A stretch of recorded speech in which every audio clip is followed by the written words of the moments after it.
எங்களை வாழ வைக்கும் தெய்வத்திற்கு எங்களின் அன்பு காணிக்கை.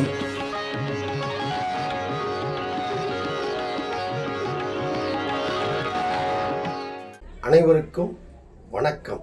அதாவது புரட்சி தலைவர் எம்ஜிஆருக்கு பின்னணி பாடகர் யார் அப்படின்னு நம்ம ஒரு கேள்வி கேட்குறோன்னு வச்சுங்களேன். எல்லா வயலும் சொல்கிறது டிஎம் சௌந்தரராஜன்ட்டு. அதே போல் புரட்சி தலைவர் படத்துக்கு இசையமைப்பாளர் யார் அப்படின்னு சொன்னாலும் அதே வகையில் நாம் சொல்கிறது எம்எஸ் விஸ்வநாதன் அவர்களை. அப்படிப்பட்ட எம்எஸ் விஸ்வநாதன் புரட்சி தலைவரை பற்றி என்னதுங்கள சொல்கிறாரு, எதுக்குமே அசராதவர், தன்னம்பிக்கை உடையவர், நாட்டை பற்றியும் சொல்லுவார், வீட்டை பற்றியும் சொல்லுவார், குடும்ப பற்றியும் சொல்லுவார், தாயை பற்றியும் சொல்லுவார். அப்படி சொல்கிற ஹீரோக்களில் 1000 ஒருவர் மட்டுமல்ல, 2000 ஒருவர் மட்டுமல்ல, 10,000 ஒருவர் தான் மக்கள் திலகம் எம்ஜிஆர் அப்படின்னு பெருமிதமாக சொல்கிறாரு இசையமைப்பாளர் எம்எஸ் விஸ்வநாதன் அவர்கள். இப்போது எம்எஸ் விஸ்வநாதனை பற்றிய சில சுவாரஸ்யமான விஷயங்களை தான் இப்போ நம்ம இந்த வீடியோவில் பார்க்க போகிறோம். அப்படி பார்க்குறதுக்கு முன்னாடி இந்த வீடியோ உங்களுக்கு பிடிச்சிருந்தா லைக் பண்ணுங்கள், ஷேர் பண்ணுங்கள், கமெண்ட் பண்ணுங்கள். மறக்காமல் எம்ஜிஆரும் ஏஎஸ்ஆர்எம் டிவியை சப்ஸ்கிரைப் பண்ணுங்கள். புரட்சி தலைவர் நடித்த அதிக படங்களை தயாரித்தது, கிட்டத்தட்ட 28 படங்களை தயாரித்த பெருமைக்குரியவர் தேவர் பிலிம்ஸ் அதிபர் எம்எம்ஏ சாண்டோ சின்னப்பா தேவர். சாண்டோ எம்எம்ஏ சின்னப்பா தேவர் இவர் வேட்டைக்காரன் அப்படிங்கிற படத்தை எடுக்கிற டைமு. அப்போ புரட்சி தலைவருக்கு ஜோடியாக சாவித்திரி போடுறாங்க. அடுத்து எம்என் நம்பியார், அசோகன், எம்ஆர் ராதா, அதாவது அடுத்து காமெடியாக பார்த்தோம்னா நாகேஷ் மனோரமா, இவங்கெல்லாம் நடிக்கிறாங்க. டைரக்ஷன் எம்ஏ திருமுகம், ஒளிப்பதிவு என்எஸ் வர்மா, பாடல்கள் கண்ணதாசன். இப்படி எல்லாமே அதே மாதிரி கதை வசனம் ஆரூர் தாஸ். இப்படி எல்லாத்தையும் ரெடி பண்ணிட்டாங்க. சரி, படத்துக்கு இசையமைப்பாளர் யார் அப்படின்னு ஒரு கேள்வி வருது. எப்பயுமே தேவர் பிலிம்ஸ்னாலே அந்த படத்துக்கு தேவர் பிலிம்ஸுடைய கம்பெனிக்கு ஆஸ்தான ஒரு மியூசிக் டைரக்டர் இருக்கிறது தான் நம்ம திரை இசை திலகம் கே மகாதேவன் அவர்கள். இப்போது தேவர் என்ன நினைக்கிறாருன்னா, சரி வழக்கமாக நம்ம கேவி மகாதேவன் அவர்கள் இசையமைப்பில் தான் நம்ம படங்கள் ரிலீஸ் பண்ணிக்கிட்டு இருக்கிறோம். இப்போ ஒரு மாறுதல் செஞ்சால் என்ன, வேறு ஒரு இசையமைப்பாளர் போட்டால் என்ன அப்படின்னு நினைக்கிறாரு. அப்படி அவர் நினைக்கக்கூடிய இசையமைப்பாளர் யார் தெரியுங்களா? மெல்லிசை மன்னர் எம்எஸ் விஸ்வநாதன். இவர் மெல்லிசை மன்னர் எம்எஸ் விஸ்வநாதனை வேட்டைக்காரன் படத்துக்கு மியூசிக் போட வைக்கலாம் அப்படின்னு நினச்சது காரணம் என்ன தெரியுங்களா? அந்த டைமில் எம்எஸ் விஸ்வநாதன் நல்ல பீக்கில் இருக்கார். அவருடைய படங்கள் நல்ல பாடல்கள் ஹிட்டாக கொடுத்துக்கிட்டு இருக்கிறாங்க. சரி, இவரை நம்ம பயன்படுத்தலாம் அப்படின்னு நினச்சிக்கிட்டு இவர் என்ன செய்கிறாரு, நேராக எம்எஸ் விஸ்வநாதனுடைய வீட்டுக்கு போகிறாரு. அவரை வரவேற்ற எம்எஸ் விஸ்வநாதன் 2 பேரும் உட்காந்து பேசிக்கிட்டு இருக்கிறாங்க. அப்படி பேசிகிட்டு இருக்கும் பொழுது இடையில அவங்க அம்மா எம்எஸ் விஸ்வநாதனை கூப்பிட்றாங்க. இவர் உள்ளே போகிறாரு. போயிட்டு வெளியே வந்தவர் ஒரே பதிலாக நான் சொல்லிடுறாரு, வேட்டைக்காரன் படத்துக்கு இசையமைக்க மறுத்துறாரு. அதன் பிறகு ஆல்ரெடி கேவி மகாதேவன் தானே எப்போவுமே தேவர் பிலிம்ஸ் மியூசிக் போட்டுக்கிட்டு இருக்கிறாரு. அவரையே வேட்டைக்காரன் படத்துக்கு மியூசிக் டைரக்டர் ஒப்பந்தம் பண்ணிடுறாங்க. திரை இசை திலகம் கேவி மகாதேவன் அவர்களுடைய இசையமைப்பில் வேட்டைக்காரன் படத்தில் இடம்பெற்ற அனைத்து பாடல்களுமே செம்ம ஹிட்டாக இருக்குது. Super duper hit. உன்னை அறிந்தால் நீ உன்னை அறிந்தால் உலகத்தில் போராடலாம், உயர்ந்தாலும் தாழ்ந்தாலும் தலை வணங்காமல் நீ வாழலாம். மஞ்சள் முகமே வருக, மங்கள விளக்கே வருக, கொஞ்சம் தமிழே வருக, கோடான கோடி தருக. அடுத்து பார்த்தீங்கன்னா, மெதுவா மெதுவா தொடலாமா, உன்மேனியிலே கை படலாமா, படலாமா. வெள்ளி நிலா முற்றத்திலே விளக்கெரியே விளக்கெரியே, உள்ளவெனும் தாமரையில் உனை எடுத்து கொண்டு வந்தேன், வெள்ளி நிலா முற்றத்திலே. ஒரு கதாநாயகன் கதை சொன்னான், உன் கண்ணுக்குள்ளே என் நெஞ்சுக்குள்ளே ஒரு கதாநாயகன் கதை சொன்னான். அடுத்து பாருங்க, நாகேஷ்க்கு மனோரமாவும் ஒரு காமெடி சாங். சிட்டு கட்டு ராஜா ராஜா, என்னை திரும்பி பாரு லேசா லேசா, ஒட்டிமலை ரோஜா ரோஜா, உன்னை பார்க்கலாம லேசா லேசா. இப்படி எல்லா பாட்டுமே சூப்பர், அனைத்து பாட்டுமே செம சூப்பரு.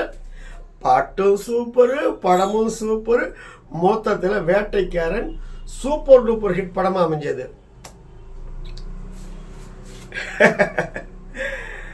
சரி, இப்போ நமக்குள்ள ஒரு கேள்வி வரும். எம்எஸ் விஸ்வநாதன் கிட்டத்தட்ட வேட்டைக்காரன் படத்துக்கு இசையமைக்கலாங்கிற ஒரு முடிவில் தான் திரு தேவரவர்கிட்ட பேசிக்கிட்டு இருந்தார். அப்போ திடீர்னு எம்எஸ் விஸ்வநாதனுடைய அவங்க அம்மா கூப்பிட்டாங்கல்ல, உள்ளே போனவர் திரும்பி வந்து நோ சொல்லிட்டாரு. அது ஏன் அப்படி ஒரு கேள்வி வருது இல்லை? அது சொல்கிறேன் பாருங்க. எம்எஸ் விஸ்வநாதனை கூப்பிட்டு அவங்க அம்மா சொல்கிறாங்க, விஸ்வநாதா, நீ ஆரம்ப காலகட்டத்தில் கஷ்டப்பட்டுக்கிட்டு கோரஸ் பாடிக்கிட்டு இருந்த, அப்படிப்பட்ட ஒன்றை அதாவது கேவி மகாதேவன் கூப்பிட்டு என்ன சொன்னார் நினச்சிப்பாரு. இப்படியே நீ கோரஸ் பாடிக்கிட்டு இருந்தால் வாழ்க்கையில் முன்னுக்கு வர முடியாது, நீ சென்னைக்கு போய் நல்லா வளர்ந்து ஒரு மியூசிக் டைரக்டர் ஆகுன்னு சொன்னார் இல்லை? சொன்னார் தானே? ஆக அப்படி சொன்ன ஒரு கம்பெனிக்கு தொடர்ந்து இசையமைப்பாளராக வேலை பார்த்துக்கிட்டு இருக்கிறாரு. ஆக அவர் வேலை பார்க்கக்கூடிய கம்பெனியில் இப்போ போய் நீ இடையில பூந்து நீ வேலை பார்த்தீங்கன்னா அவருக்கு நன்றி மறந்த மாதிரி ஆயிருமில்ல, சொல்லுப்பா அப்படிங்கிற மாதிரி சொல்கிறாங்க. தான் தாய் சொன்னதை கேட்டு அப்படியே இவர் இதாகிடுறாரு. அடடா, எவ்வளோ பெரிய தவறு செய்ய பார்த்துட்டார் அப்படின்னு தாய் சொல்ல தட்டாதவரா வேட்டைக்காரன் படத்துக்கு இசையமைக்க மறுத்தர்றாரு. அடுத்து இன்னொரு விஷயம் பாருங்க. அதே இது எம்எஸ் விஸ்வநாதனும் சந்திரபாபுவும் சம்மந்தப்பட்டது. அதாவது எம்எஸ் விஸ்வநாதன் எஸ்எம் சுப்பையா நாயுடுகிட்ட அசிஸ்டண்டாக வேலை பார்த்த டைமு. அந்த டைமில் எஸ்எம் சுப்பையா அவர்கிட்ட பாடுறதுக்கு வாய்ப்பு கேட்டு நடிகர் சந்திரபாபு வர்றாரு. அவரை எம்எஸ் விஸ்வநாதன்கிட்ட அனுப்பி வச்சு இவர் எப்படி பாடுறாரு செக் பண்ணு அப்படின்னு சொல்கிறாரு. அதே மாதிரி எம்எஸ் விஸ்வநாதன் உட்காந்துருக்கிறாரு, பக்கத்தில் சந்திரபாபு. எம்எஸ் விஸ்வநாதனை ஒரு பாட்டையும் கொடுத்து அதற்கான டியூனையும் கொடுத்து, இந்தாப்பா பாடு, என்கிட்ட பாடி காமி அப்படின்னு எம்எஸ் விஸ்வநாதன் சந்திரபாபுட்டு சொல்கிறாரு. உடனே அதை வாங்கி பார்க்குறாரு. உடனே சந்திரபாபு பாடுறாரு.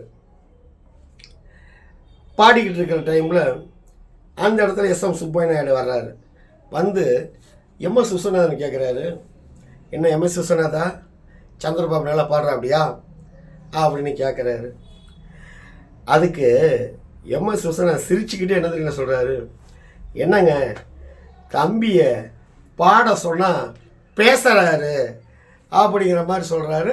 ஒன்று அங்கே இருக்கிறவங்க எல்லாமே இப்படி சிரிச்சிடுறாங்க. இது எம்எஸ் விஸ்வநாதன் சொன்ன வார்த்தை சந்திரபாபு சேம் ஆகிடுது. என்னடா இப்படி ஒரு இன்சல்ட்டிங், கிரேட் இன்சல்ட்டிங் அப்படின்னு அவர் ஃபீல் பண்ணுறாரு.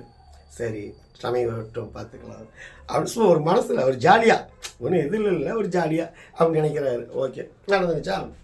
அடுத்து பார்த்தீங்கன்னா கொஞ்ச காலம் போயிடுது, டைம் எடுத்துக்குது. அப்புறம் பார்த்தா டிஆர் ராமண்ணா அவர் தயாரித்து இயக்கி புரட்சித் தலைவர் எம்ஜிஆர், வரலட்சுமி, ராஜசுலோசனா, டிஆர் ராஜகுமாரி, சந்திரபாபு, தங்கவேலு உள்ளிட்ட பலர் நடித்த குலே பகாவலி அப்படிங்கிற படத்தை தயாரிக்கிறாரு. அந்த படத்துக்கும் இசையமைப்பாளர் விஸ்வநாத ராமன் இருக்கிறாங்க. குலேபவலி படத்தில் புரட்சி தலைவருடன் சந்திரபாபு நடிக்கிறாரு. அவருக்கு ஒரு காமெடி பாடலும் உண்டு. சரி இந்த பாடலை கம்போசிங் பண்ணலாம் அப்படின்னு சொல்லி எம்எஸ் விஸ்வநாதன்கிட்ட போய் பாடி காமிக்கிறதுக்கு அவரை அனுப்பி வைக்கிறாங்க. ஒரு பக்கம் எம்எஸ் விஸ்வநாதன் உட்காந்துருக்காரு, ஒரு பக்கம் சந்திரபாபு உட்காந்துருக்கிறாரு. அப்போ சந்திரபாபு கிட்ட எம்எஸ் விஸ்வநாதன் சொல்கிறாரு, இப்போது இந்த பாடலை நான் உங்ககிட்ட பாடி காமிக்கிறேன், அதே மாதிரி யாரு நீ பாடி காமிக்கணும் அப்படின்னு சொல்கிறாரு. சரிங்க பாடி காமிங்க அப்படின்னு சந்திரபாபு எம்எஸ் விஸ்வநாதன் சொல்கிறாரு. இவர் அந்த பாட்டுக்கான மெட்டமைச்சு அப்படி பாடுறாரு எம்எஸ் விஸ்வநாதன். இவர் அப்படியே எங்கேயோ பார்த்துக்கிட்டு இருக்கிற மாதிரி, அப்படியே பேராக் பார்த்துக்கிட்டு இருக்கிற மாதிரி பார்த்துக்கிட்டு கேட்குறாரு. அதுங்க எம்எஸ் விஸ்வநாதன் கேட்குறாரு, இப்போ நான் பாடணும் பற்றியா பாட்டு, அந்த பாட்டை நீங்கள் என்கிட்ட இப்போ பாடி காமிக்கணும் அப்படிங்கிறாரு. என்ன சந்திரபாபு சொல்கிறாரு, என்ன பாடினீங்களா, எப்போ நீ பாடினீங்களா, நீ ஏதோ பேசிக்கிட்டு இருக்குன்னு நான் நினச்சேன் அப்படிங்கிறாரு. உடனே இவருக்கு அப்படியே நினைக்கிறாரு, ஓ அன்னைக்கு நினச்சது தான் இப்போ சொல்கிறேன்ட்டு உடனே சந்திரபாபு சொல்கிறார் அப்படிங்கிறாரு. உடனே சந்திரபாபு அப்படிங்கிறாரு. அது ரெண்டு பேர்த்துக்குள்ளாரையா இவரு சரியான பயங்கரம் வந்தாடா. அதாவது அன்னைக்கு என்ன பண்ணீங்கல்ல, அதான் அன்றைக்கி நான் பண்ணேன் அப்படிங்கிற மாதிரி அந்த இடத்துல ஒரு ஜாலி. ரெண்டு பேருமே சிரிச்சதாங்க, ரொம்ப களை கட்டுது அந்த இடமே. அதன் பிறகு பார்த்தீங்கன்னா பல பாடல்களை எம்எஸ் விஸ்வநாதன் இசையமைப்பில், அதன் பிறகு பல படங்களுக்கு பல பாடல்களை எம்எஸ் விஸ்வநாதன் இசையமைப்பில் பாடுறாரு சந்திரபாபு அவர்கள். ஆக இந்த வீடியோ உங்களுக்கு பிடிச்சிருந்தா லைக் பண்ணுங்கள், ஷேர் பண்ணுங்கள், கமெண்ட் பண்ணுங்கள். மறக்காமல் எம்ஜிஆரும் ஏஎஸ்ஆரும் டிவி சப்ஸ்கிரைப் பண்ணுங்கள். வணக்கத்துடன் உங்கள் ஏஎஸ் ரவிச்சந்திரன். பாய்.